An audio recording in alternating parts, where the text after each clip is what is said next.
الرحمن الرحیم الحمد للہ والصلاة علی نبیہ اما بعد۔ یہاں بیان کرنا مقصد نہیں ہے، اور جس مقصد کے لیے مجلس سجائی گئی ہے بزبان حضرت مفتی عبدالغافر صاحب مدثر العالی معلوم ہوئی۔ میں ایک دو بات آپ کے سامنے عرض کرتا ہوں۔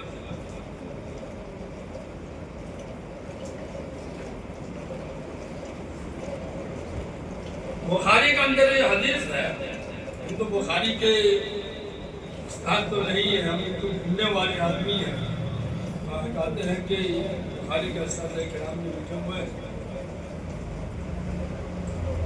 جب رسول اکرم صلی اللہ علیہ وسلم کے اوپر وحی نازل ہوئی اور نبی اکرم صلی اللہ علیہ وسلم گھبراتے ہوئے اماں خدیجہ الکبریٰ رضی اللہ عنہا کے پاس تشریف لائے، گھبراتے ہوئے کیا ہوا پورے حالات بتائے، تو اماں خدیجہ الکبریٰ رضی اللہ عنہا نے فرمایا، میں مفہوم بتا رہا ہوں کہ آپ لوگوں کی مدد کرنے والے ہیں، آپ لوگوں کا سہارا دینے والے ہیں، آپ یتیموں کے سر پہ ہاتھ رکھنے والے ہیں، فلاں فلاں۔ اللہ تبارک و تعالی آپ کو ضائع نہیں کرے گا۔ بتانا یہ مقصد ہے۔ اس حدیث کے اندر اماں خدیجہ الکبریٰ رضی اللہ عنہا نے جو تسلی دی ہے، اس میں کہیں نماز کا ذکر نہیں۔ آپ سے یہ نہیں فرمایا کہ آپ نماز پڑھنے والے ہیں، آپ عبادت کرنے والے ہیں، آپ زکوٰۃ دینے والے ہیں، آپ روزہ رکھنے والے ہیں، یہ باتیں نہیں کہا کہ تسلی دی، بلکہ یہ کہا گیا کہ آپ مدد کرنے والے ہیں، آپ بے سہارا کو سہارا دینے والے ہیں، آپ یتیموں کے سر پہ ہاتھ رکھنے والے ہیں۔ اس سے پتہ چلتا ہے کہ ملی خدمات کی طرف توجہ دی گئی۔ ملی خدمت کتنی بڑی چیز ہے جس کا ذکر حدیث میں۔ ایک مثال آؤ، دارالدیوبند میں حضرت مدنی کے دور میں ایک پر ایک استاد، ایک پر ایک علامہ تمام سے موجود،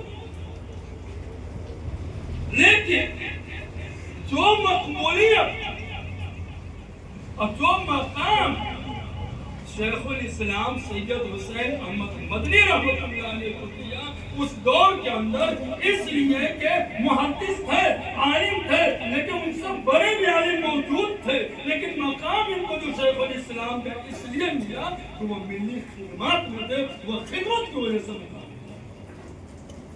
دہلی کے اندر بڑے بڑے عالم موجود ہیں، لیکن مفتی کفایت اللہ صاحب کو مفتی اعظم کا اور دیگر جو کیا کہتے ہیں جو مقام ملا وہ خدمت کی وجہ سے۔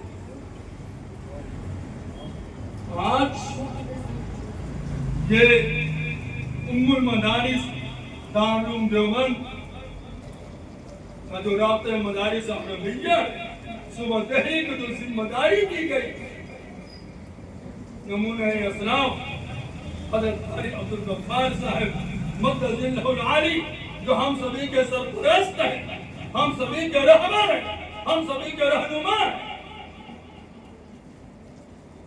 جیسے ہم نے سنا کہ حضرت نائب صدر کے لیے منتخب کیا، میں اچھل گیا اور قاری حرار صاحب سے معلوم کرے، میں کل ہی سے بے قرار ہوں کہ جامعہ عربیہ بیت العلوم چلا جائے۔